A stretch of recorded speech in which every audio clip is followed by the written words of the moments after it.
Bonjour à tous, bienvenue dans Action, le podcast de Primonial qui vous donne les clés pour mieux comprendre la gestion de patrimoine. Tout au long de leur parcours, les dirigeants doivent jongler entre patrimoine privé et professionnel. Pour optimiser la gestion de leurs avoirs, il convient donc d'avoir une vision à 360 degrés. Une stratégie qu'il n'est évidemment pas facile à mettre en place tant les environnements économiques et réglementaires sont fluctuants. Pour nous aider à y voir plus clair, nous accueillons Alexandre Boutin, directeur de l'ingénierie patrimoniale chez Primonial. Bonjour Alexandre. Bonjour, merci de me recevoir. Pour commencer, pouvez-vous nous dire quel est votre rôle auprès des dirigeants ? Le terme dirigeant, finalement, il recouvre différentes notions. On a le dirigeant salarié, qui est potentiellement actionnaire de sa société, mais qui est également soumis à un lien de subordination compte tenu de son contrat de travail avec son employeur.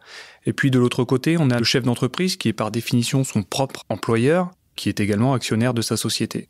Plus particulièrement auprès de cette deuxième population, il est extrêmement important d'avoir une approche qui intègre le patrimoine privé et le patrimoine professionnel, les deux ayant des vases communicants extrêmement importants et des liens étroits. Par exemple, si je suis marié sous le régime de la communauté, mon conjoint, même s'il n'est pas associé, est propriétaire de la valeur de l'entreprise. A contrario, si je suis marié sous le régime de la séparation de biens, mon conjoint, à défaut d'être associé, n'est pas propriétaire de la valeur de l'entreprise. Donc les interactions sont extrêmement importantes.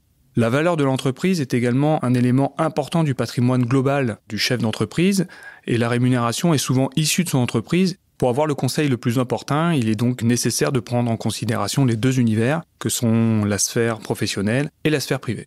Et comment entrez-vous en relation avec les dirigeants ? Ce sont les conseillers en gestion de patrimoine avec lesquels on travaille qui nous sollicitent puisqu'ils ont un lien de proximité avec leurs clients chefs d'entreprise. Le mode de collaboration est différent. Ils peuvent nous solliciter lors de rendez-vous afin d'avoir un point d'expertise en matière fiscale, en matière de transmission, en matière de droit des sociétés. Et puis cette collaboration peut aussi se matérialiser par la réalisation d'une note, d'une étude patrimoniale qui prend la forme d'un document circonstancié, rédigé et qui est remis au client lors d'un rendez-vous et qui est commenté.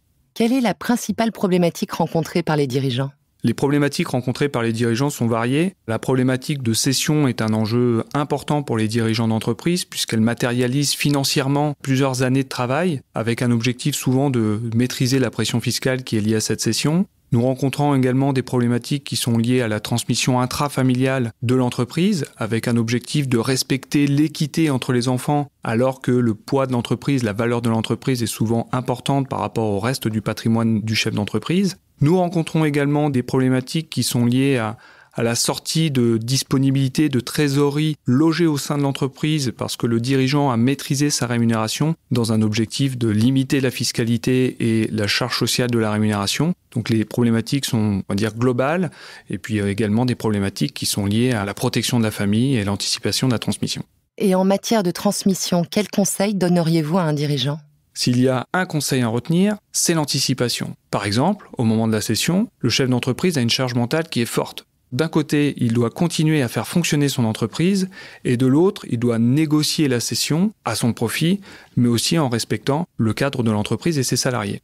Si l'on reprend les deux univers, d'un point de vue patrimoine professionnel, le chef d'entreprise doit avoir préparé la cession de sa société. Ça veut dire que potentiellement, il doit avoir anticipé la sortie d'associés minoritaires, il doit avoir apuré certains passifs ou certains contentieux avec des clients, il doit s'être posé la question de la sortie de ses locaux professionnels à l'actif du bilan. Donc la préparation est extrêmement importante pour pouvoir faire en sorte de céder correctement. D'un point de vue patrimoine privé, l'ouverture de certaines enveloppes fiscales de faveur comme l'assurance vie, dont la maturité est à 8 ans, doit être également anticipée parce qu'elle va être réceptacle souvent du produit de cession.